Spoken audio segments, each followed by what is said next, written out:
I'd just like to spend just a couple of minutes, though, just glimpsing into the future. So Moodle 4 is out. We're nearly onto the sort of the more mature releases, heading towards version 4.1. But can you just bring to life, Emilio, what the vision looks like going into 2023 and beyond with future versions of version 4 of Workplace? Yeah, absolutely. So let me start with the short term first. So right now, for this, it's very important that I mention how we prioritize things, how we add things to the product. So I say that, so we have a product advisory group that helps us to ensure the product is aligned with the market needs. In fact, in this product advisory group, we have our service providers, the premium service providers, those service providers to really know Workplace and use it all the time with their customers. They have access to the Workplace source code and everything. They provide quality services based on Moodle Workplace, using Moodle, not only Moodle Workplace, but also Moodle, but especially Moodle Workplace. So with the help of the PAG, the Product Advisory Group, we prioritize and define all the features to be part of Moodle Workplace. Well, we did it for the MVP back in time, and after that, we have been using the PAG Advisory Group to help us guiding the product strategy, right, and the roadmap. So not only the roadmap in the short term, but also the strategy of the product. We conducted some prioritization rounds last year to consult the PAG, which were the priorities we should focus in the short and midterm right after Workplace 4. And as an outcome for that, we decided to focus on the Learning Catalog next. So the next big feature to come to Workplace will be the Learning Catalog.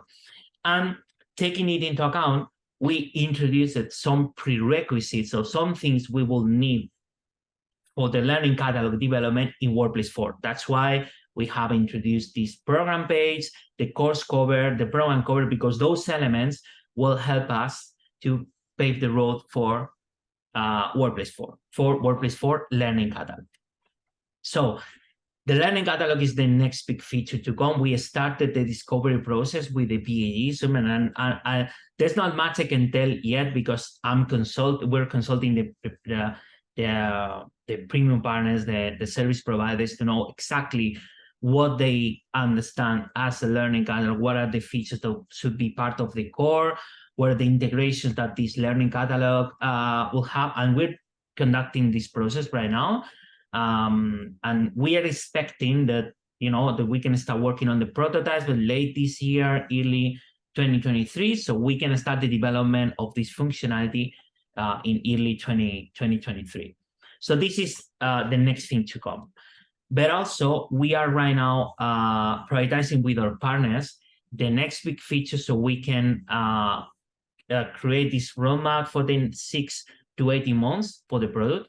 And this is very important because our partners at PAG help us to really have the features that customers need to make sure that the product is aligned with the market needs. But we need to discuss also, we need to engage with them, not only in the very detailed features that we're adding to the product, but also on what is the path we want to take this product towards. So, and this is actually what we're going to do in the short term, because we are right now with Workplace 4, we are approaching to the end of the first phase in the product development, which was the rapid development. So everything that we wanted to add to Workplace, so it could catch up with other corporate LMS. So it had the core features that any corporate LMS has to have. And in the next months, we're going to engage with our PAG and other stakeholders to decide on the strategy of the product for the next 3 to 5 years. So basically, what do we want Workplace to be in 5 years' time? That's great to hear that, because it future-proofs the product, and that's what our customers need to hear. We're actively thinking as a team around what's going to happen 2023, 24, 25, and 26. And it's great to hear that. As a service partner, we are part of that product advisory group, Emilio, as you know. And of course, that whole principle of learning catalogs and content quality, we're actively working on as well to really drive up the quality of content that's here, how it's displayed, and how users consume that content. So it's really exciting for our users.